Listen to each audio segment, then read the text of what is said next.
Are you ready to take your business to the next level? Every day there are countless books and articles that are published offering the key on how to make your business a success. It's easy to feel overwhelmed trying to keep up and run your business. That's why Deb Creer created the Business Power Hour. Keep up on the latest trends, best practices, and techniques for how to make your business a success. Let the Business Power Hour do the heavy work for you. Good morning. Good morning. I am Deb Creer, and I am passionate about giving professionals the tools that they need to make themselves and their businesses as successful as possible. And oh my gosh, I could not ask for a better guest to close out the year on than today's guest. We've had her on several times. We used to run in the same circles when I was in Denver. Absolutely love everything that she does. But we're going to have a lot of fun today talking about her subject. So please join me in welcoming Lida Citroën to our program today. Welcome, Lida. How are you doing? Thank you so much, Deb. Always a treat to be with you. Go see you, right? I know. Go Those Buffs, holy schmoly. By the time this records, we'll know what bowl game they're playing in. Ooh, So yeah. Such fun. Well, let me tell folks just a little bit about you, and then we'll jump into this because we are going to fill the hour, I know. Okay. So Lida Citroën is an executive coach, personal branding, and reputation management authority, helping global executives, entrepreneurs, and thought leaders manage how they're perceived and drive them towards ideal opportunities. She has helped thousands of individuals in more than 30 countries gain a fresh perspective on how to position themselves for success. As a professional keynote speaker and presenter, Lida's popular TEDx talk and numerous courses on LinkedIn Learning showcase her empowering coaching style and message. Lida has authored several award-winning books, and her most recent book she just launched. All right, B. Vanna, there we go. Woo-hoo. The New Rules of Influence, How to Authentically, that's a key word there, folks, how to authentically build trust, drive change, and make an impact. A passionate supporter of our military community, Lida volunteers her time to help veterans transitioning to civilian careers. So again, Lida, welcome back. It's been several years. Holy schmoly. Been a hot minute. Yeah. I mean, our know. hairstyles have changed. I know. Thank goodness for the Zoom filters because we can't see softens. I know. I love it. Well, tell us a little bit about how it is that you got to where you are today. You know, like many people, I'm sure listening, I spent years in the corporate world. I did what was expected. I climbed the ladder, if you will. I was a marketing officer, a business development officer, a brand development officer, and I always helped companies and their senior leadership position themselves for success. I did that for 20 years. Wow. And then 2008 happened and the market imploded here in the US. People were out of work, desperately trying to hold on to their houses. And I actually found myself unemployed. And when I thought about going back and just doing what I had done, it was actually a moment to say, well, what if we took all the branding and marketing principles that we use for products, services, and companies and applied them to people? And keep in mind, in 2008, people weren't talking about personal branding like they are today. Today is almost a household word. But because of where the market was, what I was offering was absolutely like the right message. I wish I could say I, designed it on a cocktail napkin and I had this strategy in mind. I think there was a lot of divine intervention, honestly, but it took off and I started speaking around the world. I was coaching executives and professionals and entrepreneurs, and I started writing books. And so 16 and a half years later, Lida 360 is a global, an international reputation management firm. I love it.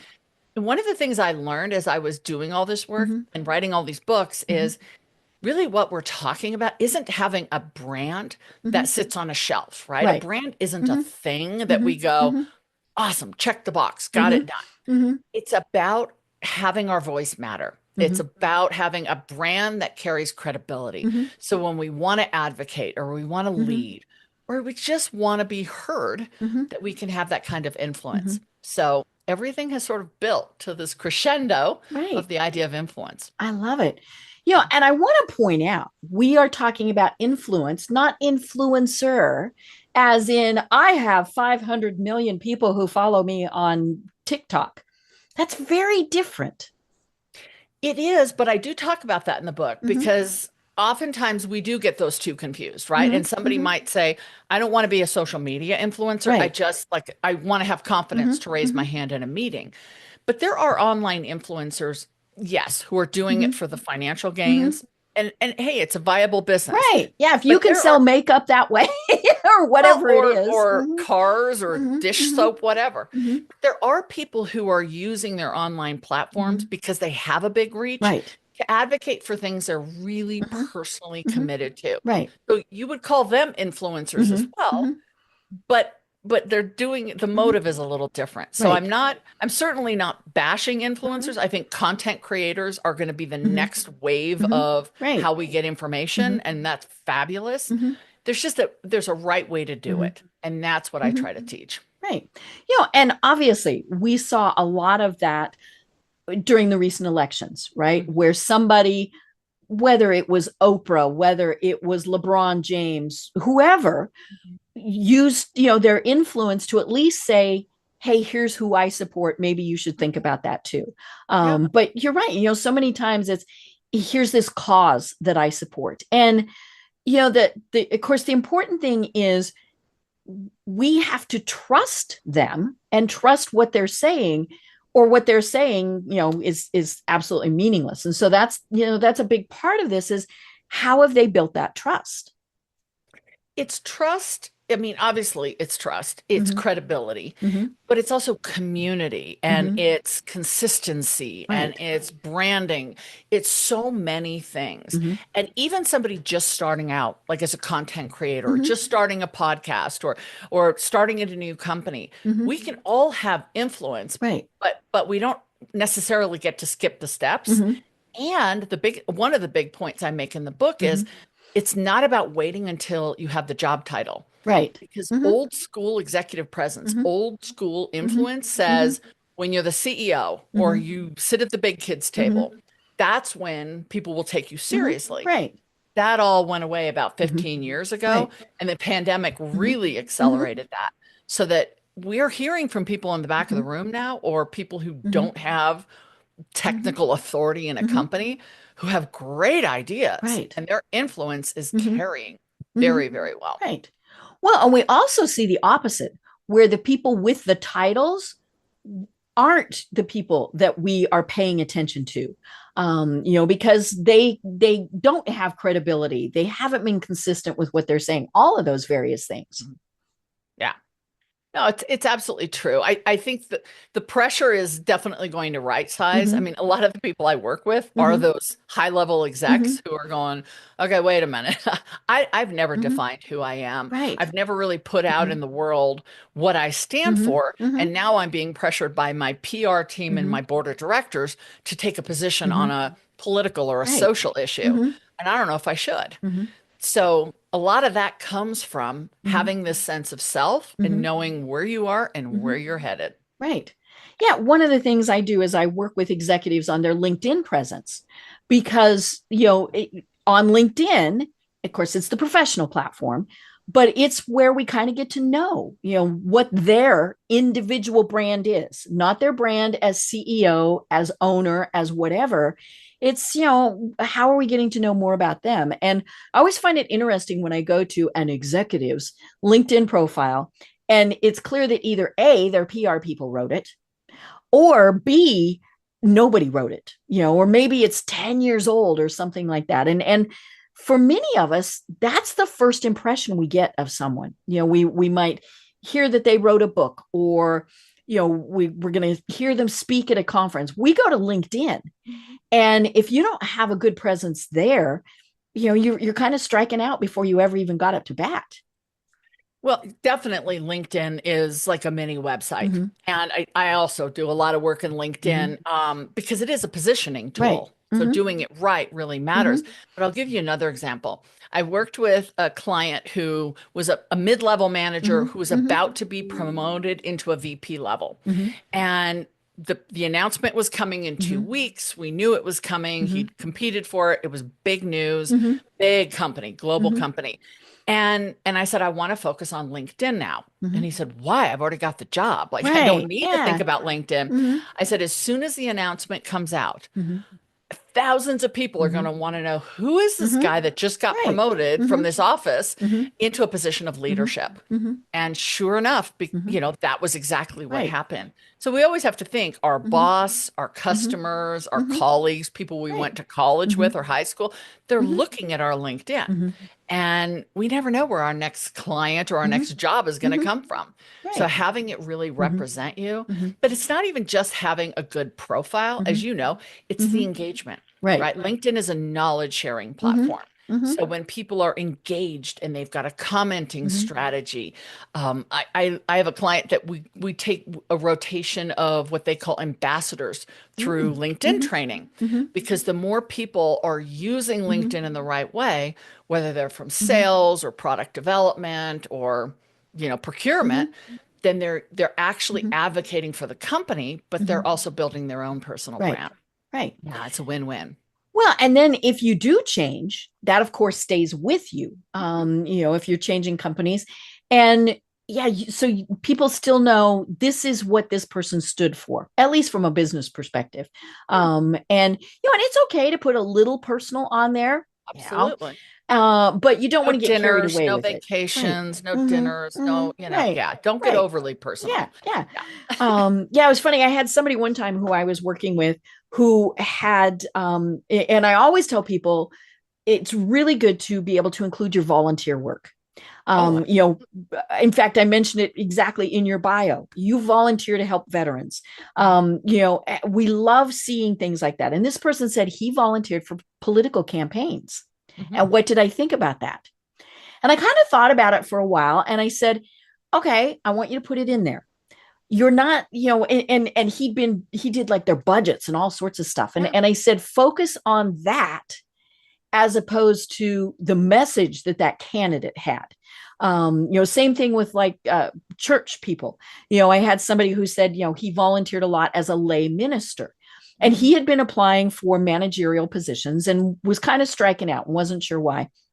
And so we included in his bio that he had been a lay minister and on the budgeting committee for his church.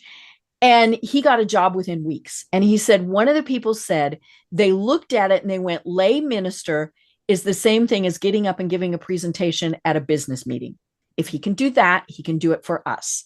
And so, he wasn't saying, he wasn't being a holy roller. He wasn't saying this is what we believe in. It was just, here's part of my experience. Well, and the way I look at that is if obviously the person that worked on political campaigns, he didn't work on a campaigin he didn't believe in. Right. And he was pretty much one party centered, right? Right. And or a lay minister. I've coached chaplains from the military. If the company that is interested in you doesn't like that, what does that say about the company? And is that really a place you're going to thrive? Right. If they don't believe that you can support ideals or practices, you don't have to bring them to work. But don't you want to work for a company that would at least recognize and perhaps even applaud that you are passionate about things outside of work? Right. Yeah. I had somebody one time, he posted a lot of political stuff on Facebook.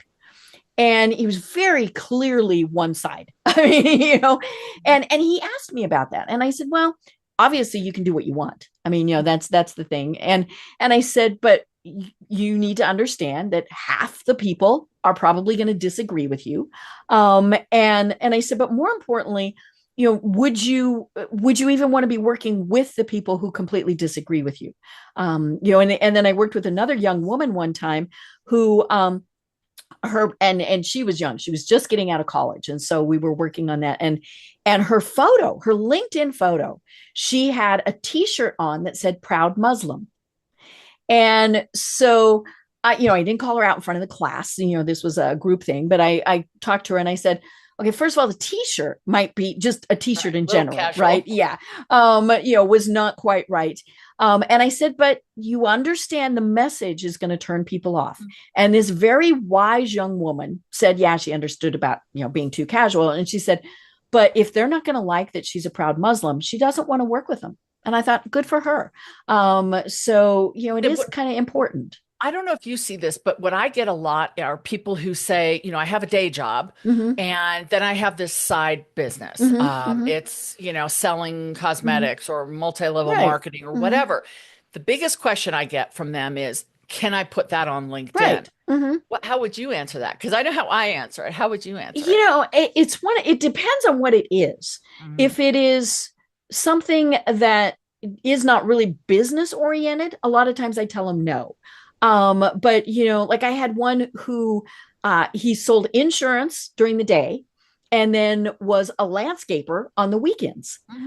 There was a way to show both of those on LinkedIn. And the nice thing is LinkedIn, when initially, right, long ago when we first did it, you could only have one current position. Now you can have however many you want.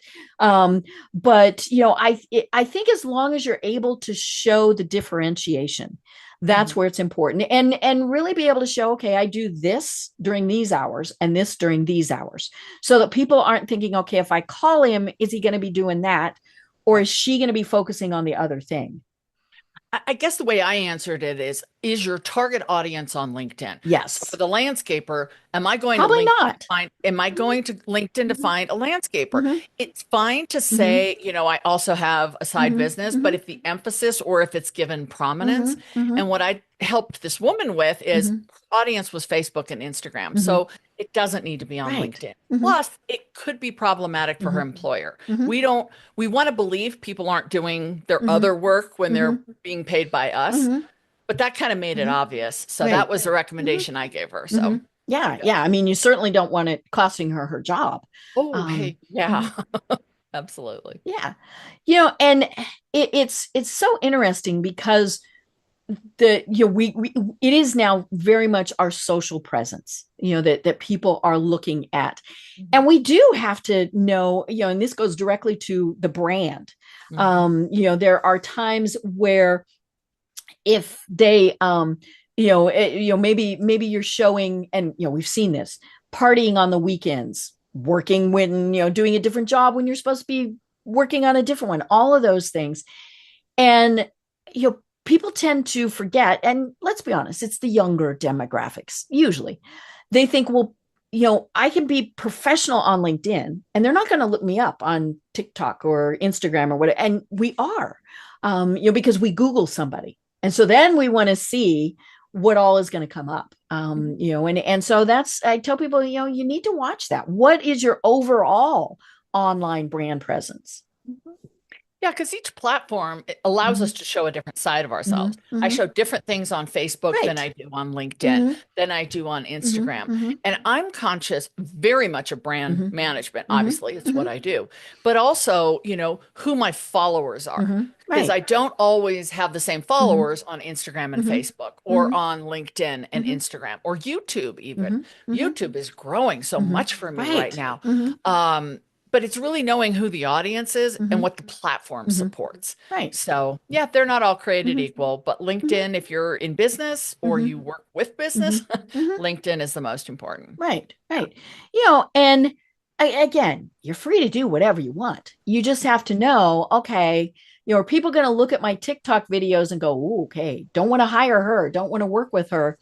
Or I mean, the opposite is also true. They're going to look and go, wow, this looks like a great person. And it is kind of sad that we can't be maybe 100% ourselves, might be the way to put it. But at the same point, so to me, it also allows people to get to know a little bit more about us. People, but I think we could be ourselves. I mean, so one of the things I talk about in the book is I'm a big believer in authenticity, but not transparency. Right. And I am that way in person, right? So if you ask me a question, if I give an answer, I will always give a truthful, genuine, heartfelt answer. But I also retain the right to say, I'm not comfortable going there, right? So if you're going to answer or comment or Mm-hmm. post Mm-hmm. or join into a Mm-hmm. conversation on social media, you should give your Mm-hmm. real views, Mm-hmm. right? Not just look for Mm-hmm. trending topics and ride Right. those Mm-hmm. waves. But that also means you don't have to jump on everything. I Right. remember Mm-hmm. when the Supreme Court decision about Roe versus Wade Mm-hmm. came down, Mm-hmm. and I had a lot of clients say to me, Mm-hmm. do I have to say something? Mm-hmm. When October 7 happened in Mm-hmm. Israel, do I have to say Right. something? You don't have to. No. No, you don't Mm-hmm. have to. If it is Right. part of your brand Mm-hmm. and you feel comfortable, Mm-hmm. then go Mm-hmm. ahead. Mm-hmm. Know that everything should be Mm-hmm. intentional. But it brought up a lot of Mm-hmm. trauma for some of Right. my clients, and Mm-hmm. they didn't want to go Mm-hmm. there. And I Mm-hmm. said, there is no social Mm-hmm. construct that says we have Right. to go there Right. Mm-hmm. because somebody posted Mm-hmm. about it and said Mm-hmm. if we don't, we're Mm-hmm. complete. Like, where did those rules Mm-hmm. come from? Right. So I think we absolutely have to think about online Mm-hmm. and in person, Mm-hmm. right? Are you going Mm-hmm. to have that sidebar Mm-hmm. conversation when you think no one's Mm-hmm. listening and share things that you Mm-hmm. wouldn't share online? Mm-hmm. It's about being thoughtful, Mm-hmm. being Right. intentional. Mm-hmm. But I am very authentic online. Mm-hmm. I mean, you Mm-hmm. know me, right? I Right. Mm-hmm. I will share, I will Mm-hmm. tell what Mm-hmm. makes me happy, what makes me Mm-hmm. sad, but I don't share everything Right. because it's nobody's business. Yeah, I mean, there is the TMI still exists, right? Absolutely. And there are times where, of course, especially when we're passionate about something, we want to respond.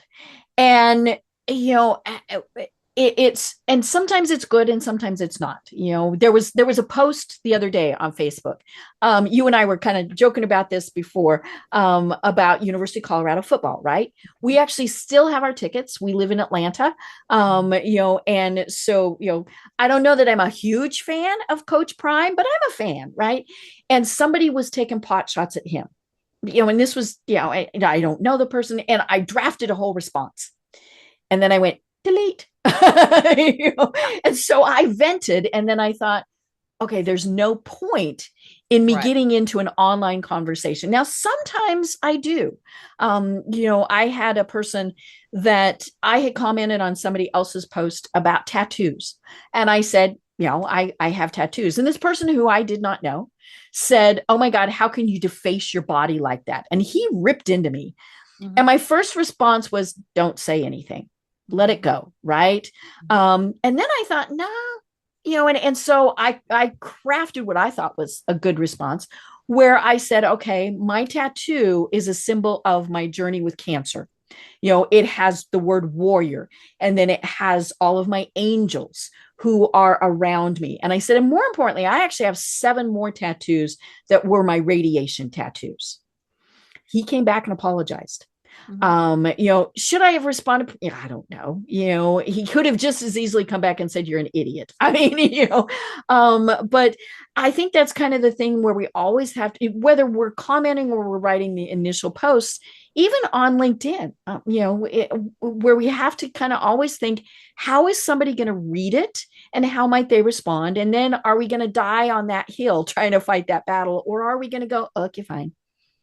I remember my story is when I wrote my first book for the military. Mm-hmm. And I tried to find a corporate underwriter because Mm-hmm. I didn't Mm-hmm. want a veteran to have to pay for the Right. book. Yes. And I tried it and I couldn't find Mm-hmm. one.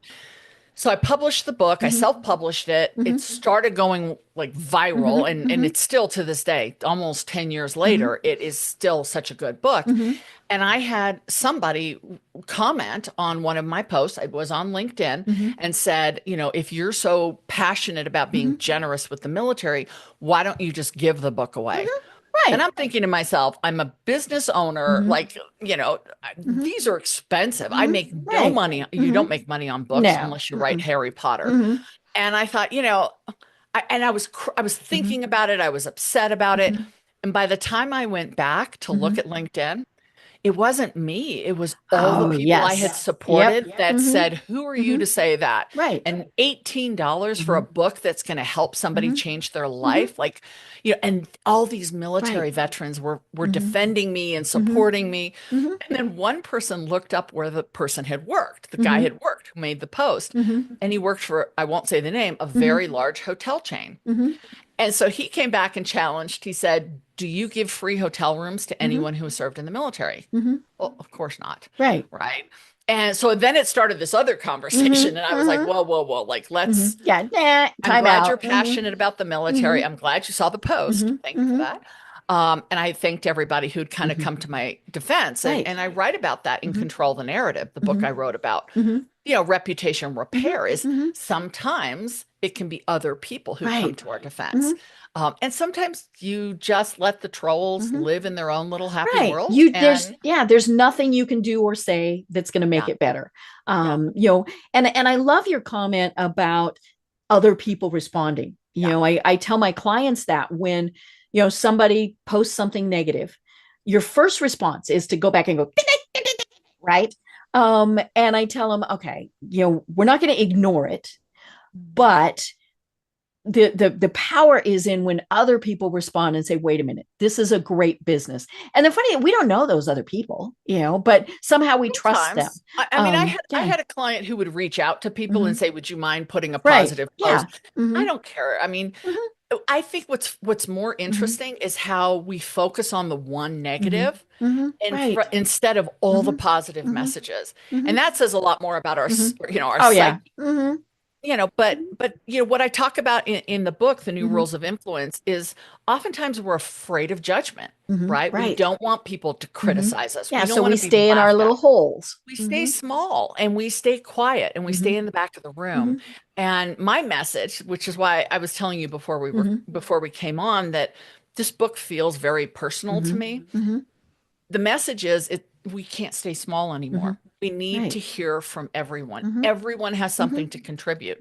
And when we're around leaders who believe in inclusivity and will bring different voices into the conversation, we all get better. Right.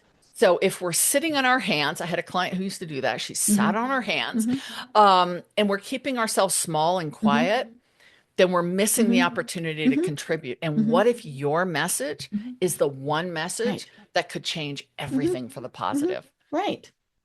Well, let's talk more about the book. What made you decide that now was the right time to write it? I had the idea for another book, and my team knows, right, that if I have the idea, the book is going to happen. Right. And they all kind of sigh and go, all right, here we go again. We've done this 7 times. But I worked with a publisher who gave me some great advice. He said, don't write a business book. And I've written business books, right? How to exit the military, how to build. There's some of them on my bookshelf over there. Right. Thank you for that. He said, write a book from your heart. And I'd never done that before. I'd never written a book that came from, I mean, of course, I pour my heart into my books. But he said, write a book you think the world needs now. And I thought about the clients that I work with in India, in Switzerland, in Germany, in France, and Canada, and in Australia. And what I thought was so consistent was they had something to say, but they didn't feel they could. And so we really looked at this idea of executive presence. And that was the roadblock that seemed to stop everyone. Then I looked at my own experience in 20 years working in corporate, playing the part, looking the part, doing what I always thought I was supposed to get what was success. Expected of us. Right. And a lot of that had to do with what you and I were taught is executive presence. I've taken the courses. I've worked with the coaches. We know how to do the power poses, all of those things. And it goes down to executive presence falls on 3 pillars, right? It's how you look, how you sound, and gravitas. And what's interesting when I was doing the research for the influence book is hiring professionals and leaders say gravitas is very important to success.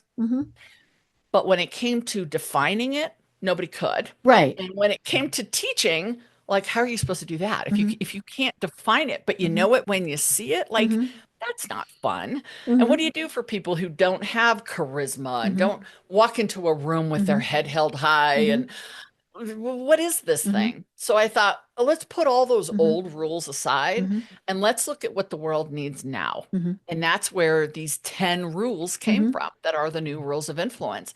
Are they revolutionary? Probably not. But the way that they're presented in the book, the book takes you through 4 different sections. First is figuring out why you want to have influence. Right. Why do you want to speak up? Why do you want to be heard? And it's a lot of self-discovery, and that's some hard, sticky stuff. Then we get into who you want to influence, and then the how and the where. The how and the where come later, because if you don't know who you are and why you want to have influence, and you don't know who you want to serve, doesn't matter how good your LinkedIn profile is. It doesn't matter how expensive your suit is. It isn't going to work. Right. And what's also fun about the book is people say I'm funny. Like I wrote it to have a little humor. And I'm like, I've always been funny. And they're like, no, we didn't see you as really. Well, yeah, in a business book. Well, Yeah. I've always been funny. I thought I was funny.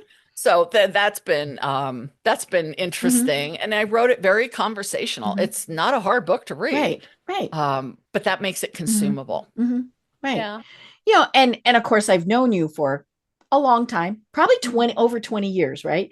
And I definitely saw a lot of you in the book, but there were also things that I hadn't known. And those are always interesting to find out. But yeah, and I could tell it was very much a labor of love to be able to do it. But, you know, I think it's perfect timing right now, because I think a lot of people are struggling. Yes. You know, especially those, you know, who might have gained a little ground during COVID. And now they've lost it because they're back in the office with the other 900 people, you know, or they're thinking, I want to do something different, you know, and it doesn't matter where they are in their career. They're just thinking, I want to do something different. I want to make a difference, you know, and all of those things. And so I love that, you know, I think, like I said, I think the book is very well timed right now to be able to answer a lot of those questions. Let's talk about go ahead. No, I was just going to say something, build on something you said. You know, I did pour my heart into it, and it was scary as can be. And that's why the first rule is courage. Yes. Because, I was terrified. I said to my husband, Scott, you know, should I share this? Is that going too far? What if they don't like it? Yeah. What if they judge me? What if they, and it's all the things I know my reader is struggling with. I went through that too. And I'm on stages in front of thousands of people all the time, but I could be nervous writing something like this. So I think it's very much a book that I walk the reader through. It's like, it's going to be okay, because I know what you're feeling. I felt it too. Right. Let's figure this out together. Yeah. Right. Well, let's talk about the 10 new rules of influence. Now, why are they new rules? Let's kind of do that before we jump in. I thought they were new rules. Again, they're not new words, but the way that they're presented in the book is different. So for instance, I talk about being inclusive. That's obviously a message we've heard from a lot of our corporate hierarchies and HR mandates. But the way I present it in the book is kind of gritty and down to earth. And it's like, look, this is how we get people heard. This is how we build our voice. You know, service. You have to understand the community you want to serve. It doesn't mean you have to come from that community. And I use myself in the military. You're not a veteran. I have no military connection. But if you're going to serve a community you're passionate about, you have to learn a lot about them. And you may come to the realization that you can't build influence and advocate for that community. We see a lot of people today trying to jump in and talk about things that, again, are trendy, but they really don't understand the backstory and where people in that community come from. I have a client who is, she's in the human resources field. As a consultant, she is deeply passionate about representing migrant women. That's not where she comes from, but she spent time in these communities. She has asked the questions. She's listened without judgment, which is really hard to do. And she has the credibility within that community now to serve them. So it's taking an idea like service and going really deep. So that's what all of the rules are. And they're packaged in a way to say, yeah, I could have listed 50, but 10 is manageable. Right. So starting with why and then moving to who and where and how. These are things, if you do them and you do them in this order and you really go through the exercises, you have a better sense of how to sit tall, how to raise your hand, how to say, I won't accept this, right? Because that's also influence. We have whistleblowers who are saying, something's not right here. And we need that in companies. So that's why new rules. Well, and sometimes we make the decision to not speak up. And that's okay too. And sometimes that's the most courageous thing of all. But yeah, so let's talk about them. So the first one is, as you said, be courageous. Yeah, because honestly, if you don't have the courage to do this, like stop now, do not pass Mhm. go, do not Mhm. collect $200. It's going to take a lot of courage to have Mhm. influence. Mhm. You know it with Mhm. what you've shared, right? Right. You have a lot Mhm. of influence in the place that you have Mhm. made your voice. Mhm. I've done something similar Mhm. in my space, and it took a lot of Mhm. courage. Mhm. And courage isn't the absence of fear. Mhm. Courage is working through it. Mhm. Courage is saying, this is Mhm. scary stuff, right? Right. Writing a book and pouring Mhm. your heart out Mhm. and putting stories in there Mhm. that people didn't know. But I have to. Mhm. It's unwavering, my Mhm. commitment. I'm Mhm. unapologetic about my need to share Mhm. this. So you find courage. Mhm. Then we move to one that a lot of people are interested in, Mhm. because I didn't say be authentic. I Right. said be real. Mhm. And my publisher even asked, my editor was like, why aren't you using authentic? Mhm. It's such a widely It's a used word. buzzword. Exactly why I didn't want to Mhm. use it. Mhm. Webster's dictionary called Mhm. it the word of the year last Mhm. year. And it's like, how fun is that? Mhm. But I'm trying to make this really accessible. Mhm. And I can say to you, Deb, be authentic with Mhm. me. And you're like, I thought I was. Yeah. Um, Mhm. but if I say, let's get real, Mhm. or I'm going to be real with you Mhm. here, there's an understanding Mhm. of what that means. We Mhm. even use our tone of voice Mhm. differently. So it is the same idea, but Mhm. it's a word that is a little more accessible. Mhm. So I say we've got to be real. Mhm. We've got to let people know who we are. Mhm. We can't hide behind the Mhm. airbrushed photos and the, beautiful Mhm. websites that are curated Mhm. by people in Silicon Mhm. Valley. We have to let people know who we are. Mhm. But that's where that conversation around Mhm. authenticity or Mhm. realness versus transparency Mhm. comes in. We can Right. be real, Mhm. but we don't have to share everything Mhm. and we can still be real. Mhm. Right. So Right. TMI, definitely we Mhm. talk about that in that chapter. Well, and sometimes authenticity seems fake, right? They're being Hmm. whatever that is just for that audience that and you shared in the book a story about a gentleman who was getting ready to give a presentation, Yeah. and he was behind the stage, nervous, upset, pacing, smoking, all of those things. And then the second he went on stage, that switch was flipped, right? Right. And he was Mr. Business person. Professional Yeah. speaker. Yeah. Yeah, all of those things. And so it's kind of like, well, which one was he? Yeah. Well, a lot of times I think when somebody's coming across as authentic, we do think of it as a role that they are playing just because they want to fit in, they want to be heard, whatever it is. And being real is, what are you at your core? Yeah. And I mean, obviously, had he come on stage and been nervous and continued Right. smoking, you Mm-hmm. don't smoke around AV equipment. Like, No, no, it could um, blow up. Mm-hmm. in a Mm-hmm. closed space with Mm-hmm. 5,000 people, Mm-hmm. his message may not have worked right. Mm-hmm. But there are ways to do that. And I Mm-hmm. think intention has a lot to Mm-hmm. do with that. So I know the stories I'm comfortable Mm-hmm. sharing. I know the Mm-hmm. messages, and I will share them with my Mm-hmm. heart. Mm-hmm. But I don't have to share every Mm-hmm. story because some things are just personal. Right. Mm-hmm. And I'm allowed to keep those Mm-hmm. private, and I Mm-hmm. can still be seen as an Mm-hmm. open book. Mm-hmm. That's what being real is Mm-hmm. about. And I think Mm-hmm. if we just remember that real people connect with Mm-hmm. real people, Right. right? That's where Mm-hmm. harmony comes from. That's where Mm-hmm. beauty comes Mm-hmm. from, and that's where the world becomes Right. better. Right. And then we've already mentioned, rule number 3, but I want to talk about it more, and that's be credible, right? Yeah, because when we're talking about Mm-hmm. influencers, I think one of the challenge that a lot of Mm-hmm. influencers have is they're hawking product. Right. Yeah. And I'm so they don't, sorry. I don't really think that Matthew McConaughey drives a Lincoln, or that Jennifer Aniston uses whatever she can buy at CVS on her face. yeah. No. Now they might, No, but yeah. the impression is that they don't. Yeah.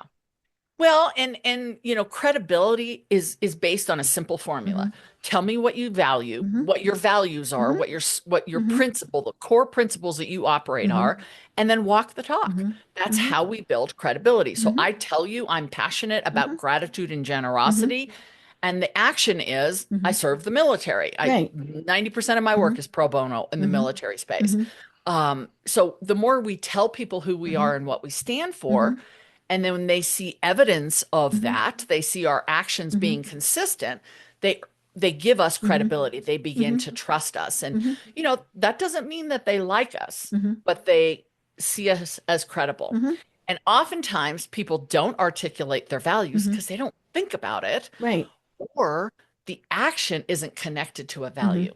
So people can do good things, but they don't tell us why. And so the credibility is missing, but the values and the action are there. They're just not connected. So it's a little academic, but it's really practical when we think about who we want to be known for.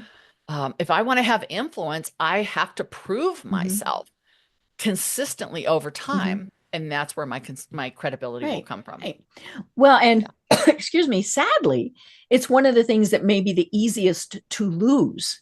You might say, a person might be saying, they feel this way, they feel this way, like one of the things that I saw, Taylor Swift, big environmentalist, right? But everywhere she goes is in her private jet. And so the environmental impact of having that private jet. Now, there's reasons to have the private jet, not the least of which is security. But yeah, so it kind of downplays what she's saying when something she does is different from what she's saying. Well, unless she has a good narrative for it. Right. Yeah. If she says, I would love to do, commercial air. Unfortunately, it's not safe, or I need to get somewhere a lot faster, or whatever it is. Yeah. I mean, it's all about narrative, right? Right. There are a million examples of the exceptions, and I think there are a lot of examples of the rules. And that's what I tend to look at. Of course, I think the bigger issue comes, I'm known as a very warm person. I didn't know that about myself, but I did some feedback, and that was a word that kept showing up. And I showed my husband. I was like, see, I'm warm. I told you. See, yes. But that was feedback I got. Now, if I'm in the grocery store and I'm losing my temper because the line is really long and it's a week before Thanksgiving and I've got to get sweet potatoes, somebody's going to look at me and go, wow, she's not a very warm person. Right. But I have so much action and walking the talk to the opposite that it's not those one-offs. It's consistent behavior to the opposite of what we stand for. So we're allowed to be human. Right. We're allowed to lose our temper. We're allowed to have a bad day. But we really need to focus on that credibility formula. Right. Well, and sometimes it's just a matter of owning it, right? Going back to being real and saying, I'm really sorry that I was cranky to that cashier in Publix. I had just had this happen.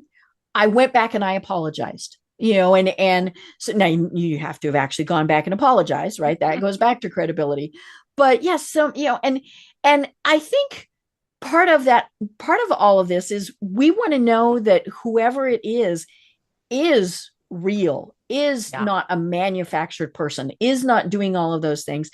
And sometimes they get cranky, they flip somebody off, they do whatever, because they're human too. Yeah. But when you say, okay, here's why, and here's what happened, and I'm really sorry. And none of this is about perfection. Right. As long as I've been teaching and coaching on personal branding, it has never been about being perfect. Because we look for things to bring somebody down, right? Well, and imperfection bonds us. So when we see somebody and their hair isn't perfect, or they say the wrong word, and then they have to, it's like, then we put ourselves in that position and go, oh gosh, they're like me. Yeah. Now they're more relatable. So imperfection, not that it's a goal, but just like failure, right? Failure can connect us, especially if we learn from the failure and then we move forward through it. Right. Yeah. And then we've really talked a lot about Rule 4, which is be of service. Yeah, I'm a big fan of service. You know that about me. I am the person that will always help others, maybe to a fault. But when I talk about service in terms of influence, it is about people who want to serve, and perhaps it is a community they come from, or maybe even one they didn't. And I've written about an example that I did share in this book, but I've shared it in others, where I worked with a young African American woman. She was up and coming in her career. She had been raised in a very privileged environment. She was, I mean, excelled at everything. She had her whole career in front of her. And she said to me one day, I feel like I want to go and serve people from my community, but I don't come from the struggles that they're talking about. How do I navigate that? And I really appreciated her clarity of that. It was a time in our country when there was a lot of attention on that community. And she said, I'm called to do it, but I don't come from that, right? I mean, is it going to come off as fake? Is it going to come off as opportunistic is what she was most afraid of. And so we talked through it. We got really clear. And where she was able to advocate was within her own company to start DE&I initiatives, to start an employee resource group. And she's a leader within her company now. She's, I mean, still with the same company. In the conversation she's most passionate about, she didn't have to claim that she grew up hard, in a hard circumstance and endured some of the things that people were talking about. But I think that calling of service, it's kind of like when it bites you on the ankle, you don't get to just look away because it's just going to keep biting you.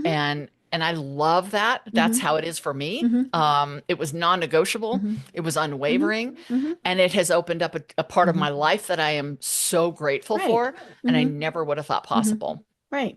And of course, there's so many different ways to be of service. And so it needs to be something that you feel passionate about. We were fortunate enough earlier this year to be in Plains, Georgia on Jimmy Carter's 100th birthday. And we actually changed our route so that we could do that. And, we didn't see him, but, I mean, he's 100, right? But of course, one of the biggest topics of conversation was everything that he has done for Habitat for Humanity. And was that something that he and Rosalind had to do? Probably. I mean, and I'm saying it as they had to be of service. And that was just, something that was, that was just ingrained in them. We have to be of service. And they just chose Habitat for Humanity to do that. Yeah. And for some people, it isn't obvious, right? I mean, for me, it was at a Broncos game, Denver Broncos football game. And I heard what military veterans go through when they leave service. And that led me to serving, writing books, coaching, and doing a TED Talk. Right. But for some people, it isn't as grandiose. It can just be an attitude of, is there somebody on my team I could mentor? Is there somebody in my organization, maybe in another department, who I could reach out to because I think they're struggling? And if you have a service mindset, that's one thing I've learned from the military community. When they leave the military, that doesn't go away. No, they are always that Marine, that whatever. Right. Yeah. So, and it really builds with the next rule, which is inclusive, right? Having and that's that a tricky thing. It's very tricky. And my editor was like, "You're really going there." I said, "I'm really going there." Because I think as the world has evolved, and I look a lot at what happened during the pandemic, what happened in the years prior, what's happening globally, right? And tension and stress. And I mean, people are just angry. People are upset. People are scared. And what happens when we're that way is we tend to get very tight within our own, right? Yeah. We gate our communities. We lock our doors. And that means we're missing out. And I have examples in the book of clients I've worked with who just have such an inclusive mindset. It really is a mindset. It's saying, looking around the room before the meeting starts and saying, do we have the right voices in the room? Right. Are we going to hear from the right people? Because I can surround myself with the bobbleheads who say, yes, Lida, great idea, Lida. Oh, 100% Lida. I'm not going to grow. My influence is going to stagnate. So stretching and asking questions and then listening. Right. The beauty of that is you don't lose your sense of who you are. And I think there's a fear of that sometimes, that if I consider or I listen or I watch an alternative news channel, or that I'm going to somehow jeopardize what I believe in. Right. No, you might actually reinforce what you believe in. or add to it, Mhm. add something, Mhm. a perspective you Mhm. hadn't thought of. Right. And as leaders, right? If Mhm. somebody wants to be a Mhm. leader and have leadership Mhm. influence, it's absolutely Mhm. mandatory. Right. Yeah. Right.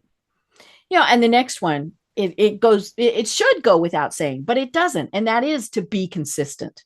There's Oh, nothing worse than the flip floppers, right? Whether they're a politician, whether they're your boss, whether they're your spouse, right. right? Well, and I mean, you and I have shared stories about, hey, we like to change our hairstyle. You Mm-hmm. might change your hair color, Mm-hmm. right? Which I Mm-hmm. love this one, by the way. Thank you. Um, I'll change. I don't Mm-hmm. always wear bright pink, even Mm-hmm. though that's my Mm-hmm. signature color, but consistently being the same person. So we're Right. allowed to Mm-hmm. mature and evolve and Mm-hmm. grow and Mm-hmm. develop, and those are part of being Mm-hmm. human, but consistently being the same person. Mm-hmm. That's really important to Mm-hmm. having influence because, Mm-hmm. as you mentioned earlier, people are looking for things to be skeptical about. Mm-hmm. We are looking for Mm-hmm. reasons not to Mm-hmm. trust you. And there are people that we don't Mm-hmm. like, but they're consistent. Mm-hmm. So, with consistency, when they say something, I Right. can trust Mm-hmm. that they're going to actually Mm-hmm. deliver on that because in Mm-hmm. the past, when they've said something, they Mm-hmm. delivered on it. Mm-hmm. So, consistency, Mm-hmm. not perfection, Mm-hmm. is absolutely vital to Right. having influence. Right. And then I love this next one, and that's be agile. Because I think so many times we're like, no, I'm this way. I must stay Right. this way. Yeah, and it's funny when I was writing that one, I had to look up the agile software Mm-hmm. because I wanted Mm-hmm. to make sure I wasn't like stepping on anything. Mm-hmm. But agility, flexibility, Mm-hmm. I think for anyone who wonders how agile they are, I Mm-hmm. say, how were you feeling in Mm-hmm. March of 2020? Mm-hmm. Because that's when everything changed, Mm-hmm. right? And we learned new words like Mm-hmm. social Mm-hmm. distancing and pandemic. Mm-hmm. And I remember the president saying that the pandemic could last until August. And I Mm-hmm. thought, I won't make it. That's Right. months, right? We After had initially saying 2 weeks. well, and then it's like, how many years was Mm-hmm. it before Mm-hmm. we went back to normal? Right. But those of us who understand what Mm-hmm. agility is, and it's also a mindset, Mm-hmm. are able to take the approach of, Mm-hmm. okay, this is different. How Mm-hmm. am I going to flex into Mm-hmm. this? Right? We can have the Mm-hmm. best laid plans, Mm-hmm. but circumstances Mm-hmm. change, market conditions Mm-hmm. change, our audience needs change. Mm-hmm. And if we don't flex with that, if Mm-hmm. we are of the mindset, Mm-hmm. this is how we've Mm-hmm. always done it, Mm-hmm. then we're not going to grow and our Mm-hmm. influence doesn't grow. Right. And people who, again, they all of the rules Mm-hmm. work together, Mm-hmm. right? So if you have an inclusive mindset, Mm-hmm. if you're courageous enough Mm-hmm. to ask the Mm-hmm. questions, if you're real in giving your response, Mm-hmm. then when you get that Mm-hmm. information, you're able to Mm-hmm. flex. And sometimes that means saying, I really thought that was the Mm-hmm. direction. I thought that was Right. the vision, Mm-hmm. but I've got some new information and now I'm moving Mm-hmm. here. Mm-hmm. And the people who follow you, the people that Mm-hmm. are dependent on you, they're not going to be shaken by that. Right. There's a narrative that Mm-hmm. explains it, and they're going to say, okay, Mm-hmm. that makes a lot of sense. Mm-hmm. Yeah, let's go that way. Mm-hmm. And that's agility. Mm-hmm. Right. Well, Yeah. and speaking of narrative, rule 8 is be a storyteller. Oh, I love this one. I love this one. I have really been leaning into the power of storytelling, Mm-hmm. as I'm sure a lot of your Mm-hmm. listeners are, because that is where we connect. Mm-hmm. You mentioned in the intro that I work in over 30 countries, Mm-hmm. and these are vastly different cultures. Mm-hmm. And the one thing that I can tell you for sure is the same is we learn through story, Right. We right? If I'm always talking, have. We carved them on the walls in caves.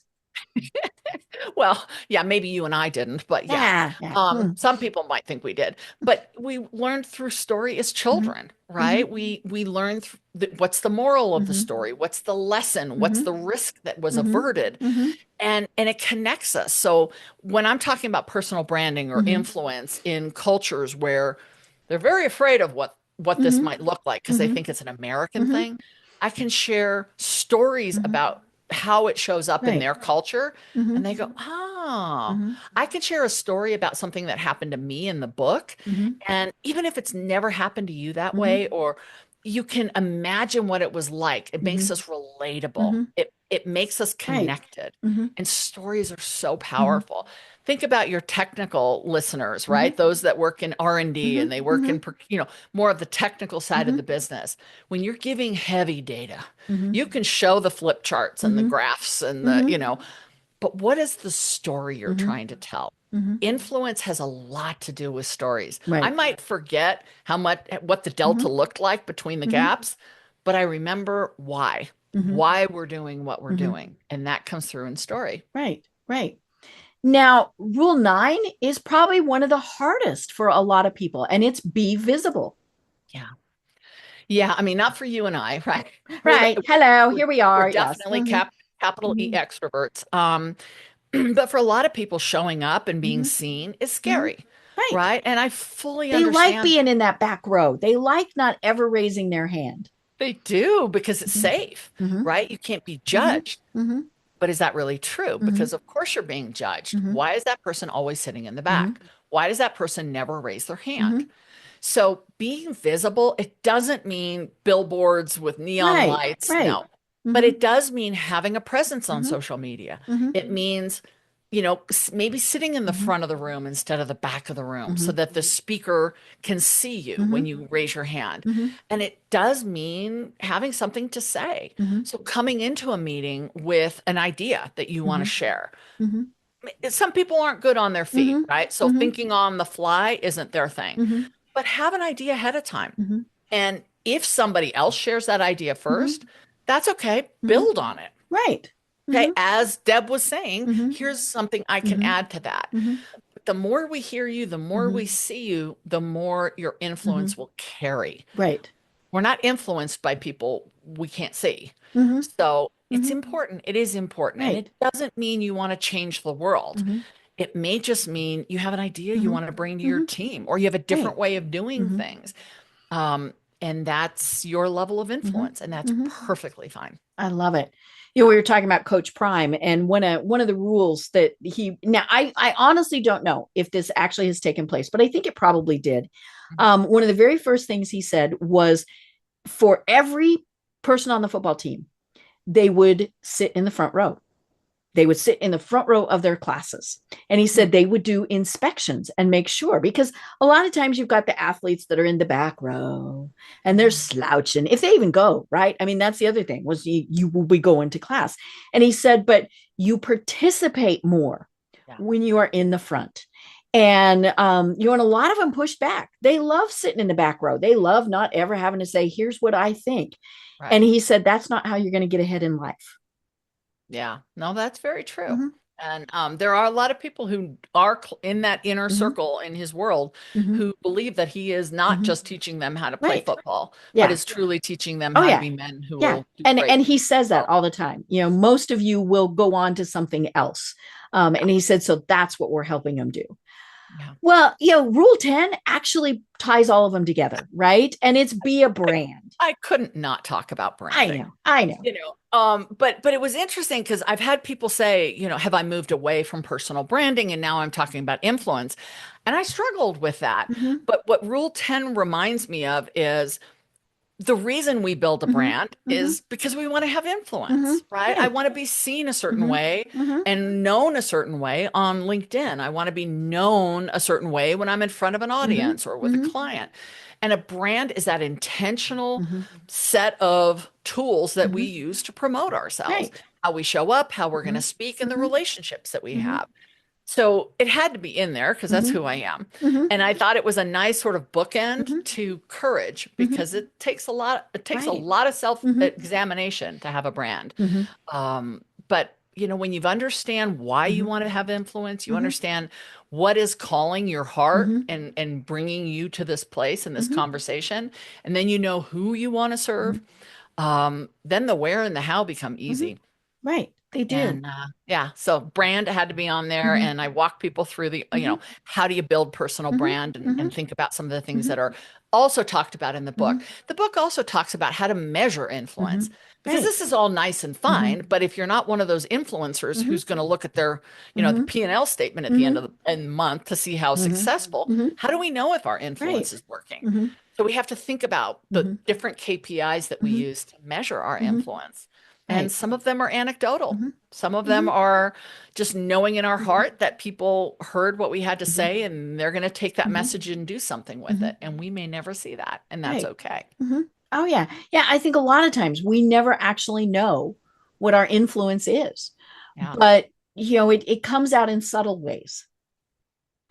And I love that. I will say one of the most generous audiences with that is the military. Right. I will get a message on LinkedIn or an email or even a handwritten note from somebody I worked with 10 years ago or that sat in one of my classes 5 years ago. And they're like, you said this and I thought about it and I worked on that and it turned out this way. And I'm so grateful. So they are really good about letting me know how the influence actually carries forward. But for the rest of us, sometimes we do have to trust. I mean, sometimes they're actually physically going to get behind us and we're going to go forward and march in a direction. But sometimes we have to trust that if we're doing it for the right reasons, if we're out there leading and advocating and supporting, we have so many marginalized and underrepresented voices today that we need to hear from them. And if we hear from them and they're doing it for the right reasons, then I believe the world gets better. I believe we make this a better place. And we need that. We need that right now. Yes. Absolutely. We don't just need to hear from the same people. Yeah. And even if we totally agree with them, right? We want to start hearing new voices. Yes. Well, oh my gosh, it's been an hour. We have filled the Business Power Hour. And so, and didn't even scratch the surface on a lot of this. But for people who are saying, I need more, how do they connect with you and what are the services that you provide? Obviously, we will have a link to the book in the show notes. But if they're saying, I need more, how do they find you, Lida? Well, I'm pretty active on social media, except for TikTok. And my website is Lida360, Lida 360.com, and all roads lead there. YouTube, I have a lot of, they're all free videos where I talk about these topics and pretty much other social media as well. Amazon carries my book. You can read more about the book there, and internationally, wherever books are sold. I love it. I love it. Well, this has been so much fun catching up. We need to do this. I should have looked to see when the last time I had you on, because we need you on every year. I think that's just something that we need to do. And as I said, this was a great way to wrap up the year, because I think for so many people who are thinking, I'm going to have a New Year's resolution. What could be a better resolution than to really be thinking about all of these items? And so I think this is great. Like I said, we'll have you on again. But until then, what final thoughts do you have that you want to leave everyone with? My final thoughts to anyone listening is your voice matters. We need to hear from you. What you have to say might not be original, might not be groundbreaking, but it's needed. Find the courage, lean through the rules, and know that you're part of a community that really values you. We need to hear from you. I love it. Well, I have been having so much fun. I'm Deb Creer. I've been talking with Lida Citroën. And until next time, everyone have a great day. Tune in for our next program for even more trends, best practices, and techniques for how to make your business a success. The Business Power Hour, hosted by Deb Creer, is proud to be part of the C-Suite Network.